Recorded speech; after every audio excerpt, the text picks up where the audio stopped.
فبأي آلاء ربكما تكذبان. Baik, pertanyaan selanjutnya dari Maulidah di grup Akhwat 16. Ustadz, bagaimana dengan orang-orang yang menggibahi atau mengkritik dan mencela pemerintah dengan alasan kita tidak boleh menjadi setan bisu ketika melihat adanya suatu keburukan atau kesalahan? Apakah benar alasan mereka ini, Ustadz, dengan penyebutan sebagai setan bisu dalam hal ini? Itu pertama dasarnya, kalau disandarkan ke hadits, tidak ada hadits yang kuat di situ. Tapi ada sebagian ungkapan dari para ulama, as-sakit anil haq syaitanun akhras. Orang yang diam dari kebenaran, diam mengingkari kebatilan, itu syaitan akhras yang bisu. Iya. Pertama ini ucapan, kalau dia dari dasar harusnya dicarikan apa dalilnya akan ucapan tersebut. Terus yang kedua, kalau ada sudut makna yang benar di dalamnya, maka makna itu harusnya dicocokkan dengan apa yang datang di dalam syariat. Tidak boleh seorang itu membiarkan kemungkaran. Itu benar, kaidah di dalam syariat. Karena itu Bani Israel kena laknat disebabkan karena meninggalkan amar ma'ruf nahi munkar. Lu'inal ladzina kafaru min Bani Israel ala lisani Dawud wa Isa bin Maryam dzalika bima kanu ya'tadun kanu la yatanahawna an munkarin fa'aluh labi'sa ma kanu yasnaun. Telah dilaknat orang-orang kafir dari Bani Israel, laknatnya melalui lisan Nabi Daud dan Nabi Isa.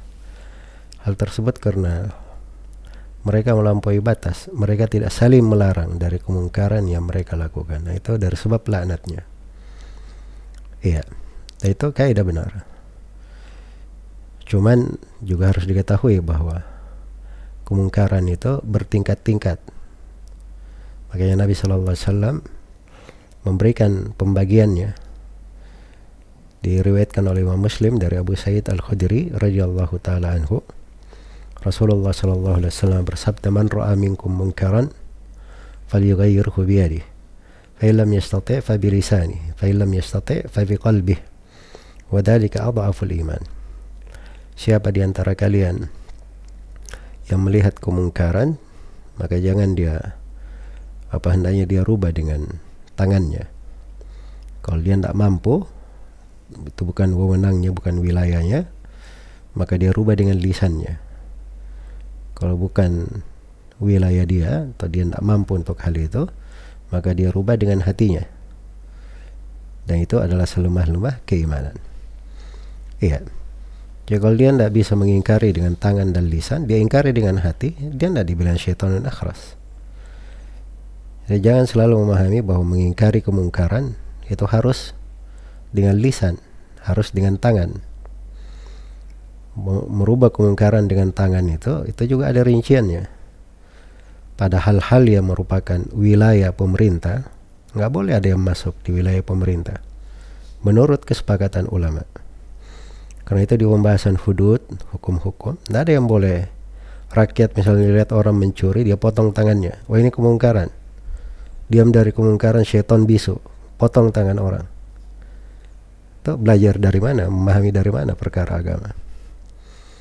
Sebab itu urusan pengadilan. Ketika ada yang mencuri, itu perlu pengadilan, ada pembuktian, apa saksinya, apa buktinya. Itu urusan pengadilan ya dalam hal tersebut. Iya, jadi ada wilayah itu kaitannya dengan pemerintah, tidak ada wewenang rakyat di situ untuk masuk di dalam hal tersebut.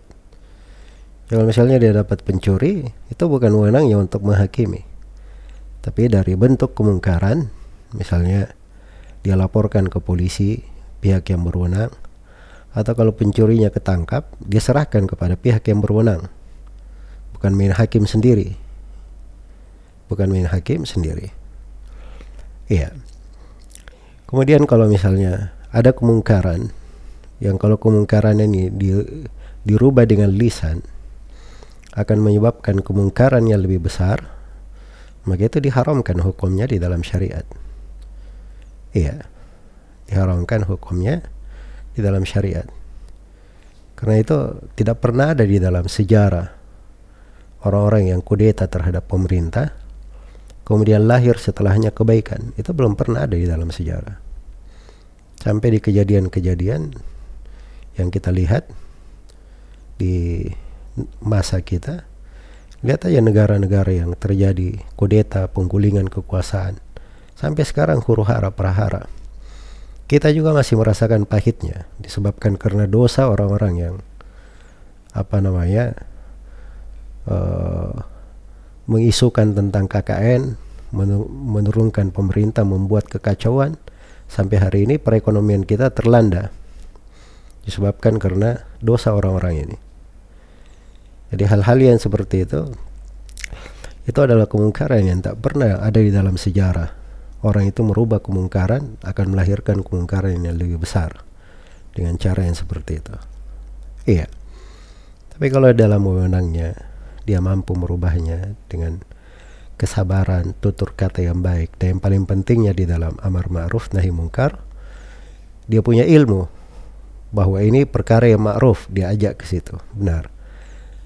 Atau dia punya ilmu ini betul mungkar, harus diingkari. Kemudian yang ketiga, dia juga punya ilmu bagaimana cara menyampaikan yang ma'ruf dan cara yang merubah kemungkaran itu. Itu semuanya harus terpenuhi.